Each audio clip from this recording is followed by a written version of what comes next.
लेकिन भारतीय सेना के लिए उसके अनफिट अधिकारी और सैनिक अब चिंता का सबब बन गए। महीने में 10 किलोमीटर का स्पीड मार्च टेस्ट देना होगा। हर 6 महीने में 32 किलोमीटर का रूट मार्च टेस्ट भी हर अफसर को पास करना पड़ेगा और साल में एक बार 50 मीटर का स्विमिंग टेस्ट भी देना होगा। जय हिंद साथियों, सेना बहुत बड़े बदलाव के दौर से गुजर रही है और इस बार एक ऐसा अपडेट आया है जो कि झटका लग सकता है। और हालांकि इन्फेंट्री के सोल्जर के लिए या ऑफिसर्सों के लिए ये चीजें नॉर्मल है क्योंकि उनके यहाँ ये टेस्ट होते रहते हैं। फिजिकल को लेके सेना बहुत ही सतर्क हो गई है, बहुत ही सावधान हो गई है। फिजिकल के मापदंड को बहुत कड़ा करने जा रही है जिससे कि सेना की जो फिटनेस है वो हमेशा बनी रहे। तो क्या चेंजमेंट हुआ है और सैनिकों के लिए कौन सा कार्ड बना हुआ है, आपको आज के वीडियो के माध्यम से बहुत अच्छी जानकारी मिलेगी। ये उन लोगों के लिए भी बहुत अच्छा है जो सेना में आ रहे हैं, जो यानी कि जो आप लोग सेना में तैयारी कर रहे हो उनके लिए बहुत अच्छा अपडेट है, ताकि उन लोगों को पता लगेगा कि सेना में आखिर होता क्या क्या है।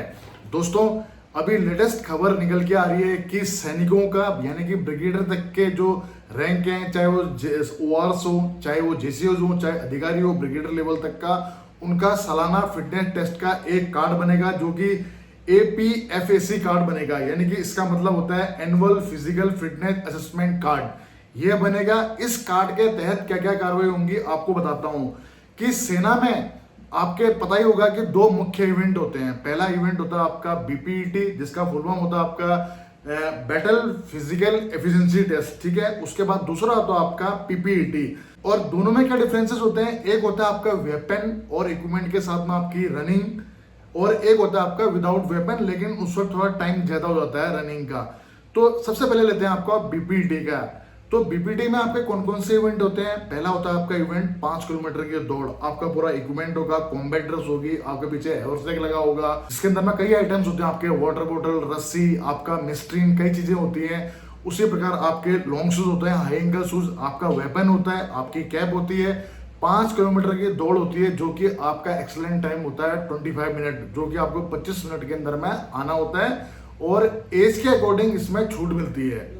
और उसके बाद में जैसे आप 5 किलोमीटर की दौड़ करके आते हैं, फिर होता है आपका 60 मीटर का स्प्रिंट। और स्प्रिंट के बाद में फिर आपका होता है 9 फीट डीच यानी कि 9 फीट का आपको गड्ढा पार करना होता है। और उसके बाद आपका हॉरिजॉन्टल रॉप और आपका उसके बाद में होता है वर्टिकल रॉप, जिसको कि हम अपना देखा होगा आपने मोंकी रोप और हॉरिजॉन्टल रोप यानी कि जिसको हम खड़ा रस्सा बोलते हैं। तो ये हो गया आपका BPET के इवेंट। और पहले ये कभी 3 महीने में 4 महीने में होते थे, इसका कोई रिकॉर्ड नहीं देखा जाता था। इन्फेंट्री में तो ये प्रक्रिया कंटिन्यू चलती रहती है, लेकिन कोर में क्या होता है, वहां पर क्या होता है ट्रेड अलग अलग होते हैं, तो उनकी व्यवस्था के कारण फिजिकल का इतना ज्यादा मेंटेन नहीं किया जाता। लेकिन पूरी आर्मी के लिए अभी लागू हो रहा है, तो उन लोगों को भी इसको मेंटेन करना होगा। अब आप लोगों को प्रॉपर BPET और प्लस PPT करना होगा। PPT में क्या क्या इवेंट होते हैं आपको पता ही होगा। 2.4 किलोमीटर की आपकी दौड़ होती है, 100 मीटर आपके स्प्रिंट होते हैं, आपके पुशअप्स होते हैं, सिटअप्स होते हैं, आपके चिनअप्स होते हैं और आपका 5 मीटर सेटल्स होते हैं। ये आपको कार्रवाई करनी होती है और इसके लिए भी आपको पता है टाइमिंग रखी जाती है। और जो इन टाइमों में नहीं आता उसको फेल कर दिया जाता है। अब उसके बाद में यही नहीं, 6 महीने के अंदर में आपका 10 किलोमीटर का आपका स्पीड मार्च होगा और साथ ही आपका 32 किलोमीटर का आपका रूट मार्च होगा। और जहां पर स्विमिंग की फैसिलिटी अवेलेबल है यानी कि जहां पर स्विमिंग संभव है वहां पर आपका स्विमिंग टेस्ट भी होगा। और जो इन टेस्ट में फेल हो जाता है उसको 30 दिन का टाइम दिया जाएगा। 30 दिन के अंदर में उसको अपनी फिटनेस वापस हासिल करनी होगी। नहीं तो अगर अधिकारी हैं तो उनके ACR के साथ में इसका रिकॉर्ड लगा दिया जाएगा, जिससे कि उनका आगे आने वाले प्रमोशन और उनकी सर्विसेज के ऊपर में फर्क पड़ सकता है। उसी प्रकार जवान या ORs को वार्निंग दी जाएगी, जिससे कि वो अपने आप को और मेंटेन या फिट जल्द से जल्द फिट कर सके। और अगर नहीं कर पाते हैं तो उनकी छुट्टी, उनके कोर्स काडर में इसका उनको घाटा होगा। तो ये 2 मेन इवेंट हो गए। और अब जो आपकी फिटनेस है वो, अब आप लोगों का ये प्रश्न नहीं रहता होगा कि सर ये चीजों से क्या डरने की जरूरत है। तो मैं बोलूंगा बिल्कुल भी नहीं, क्योंकि सेना के इवेंट होते ही हैं। और इन्फेंट्री में तो खासकर कोई डरने की जरूरत है नहीं, क्योंकि इन्फेंट्री वालों को तो ये बेसिक जो चलती रहती है उनकी नॉर्मल प्रक्रिया है। तो हाँ, कोर वालों में क्या होता है कि वहाँ कई सारे ट्रेड होते हैं और ट्रेड की व्यवस्थाओं के कारण उनको इतना टाइम नहीं मिल पाता, ना गेम्स का ना फिजिकल एफिशिएंसी का। तो उन लोगों के लिए जरूर थोड़ा सा ये है, लेकिन ये कहीं ना कहीं हमारे शरीर के लिए, हमारी फिटनेस के लिए ये एक अच्छा भी कदम है। अब देखना ये होगा कि क्या अफसरों के ऊपर में भी उतनी सख्ती से लागू किया जाता है जितना कि जवान के ऊपर में। और जो सेना में सहायक प्रथा है, इसके लिए हम लगातार आवाज उठाते हैं। क्या जो सेना में बड्डी हैं उन लोगों के लिए भी ये रूट चार्ट फॉलो होगा नहीं होगा, ये आगे आने वाले टाइम पे आप सब लोगों को पता चलते रहेगा। अगर सबसे ज्यादा फिटनेस की डिमांड करने वाली जॉब्स की लिस्ट बनाई जाए तो उसमें सबसे ऊपर नाम होगा आर्म्ड फोर्सेस का।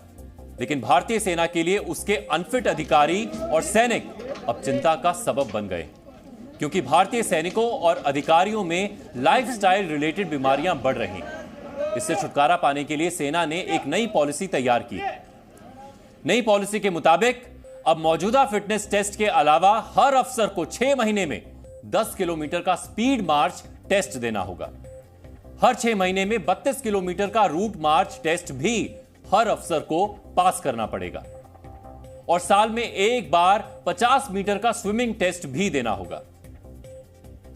यह नई फिटनेस पॉलिसी सैनिकों और ब्रिगेडियर लेवल तक के अफसरों के लिए तैयार की गई है, जिसको लागू करने के लिए सभी कमांड्स को आदेश जारी कर दिए गए। इस नई पॉलिसी के 3 प्रमुख मकसद बताए गए। पहला मकसद फिटनेस टेस्टिंग की प्रक्रिया में एक रूपता लाना, यानी अफसरों और सैनिकों के लिए एक जैसा फिटनेस टेस्ट। दूसरा मकसद सैन्य अफसरों को मोटापे से दूर रखना और शारीरिक तौर पर ज्यादा फिट बनाना।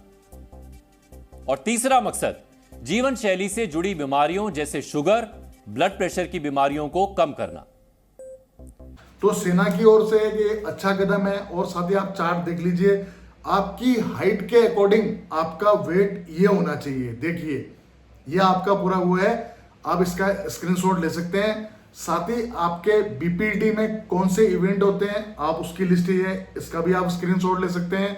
साथ ही आपके पीपीटी में कौन कौन से इवेंट होते हैं, कितना आपको टाइम मिलता है, उसके लिए भी ये है फोटो, आप इसका भी स्क्रीनशॉट ले सकते हैं।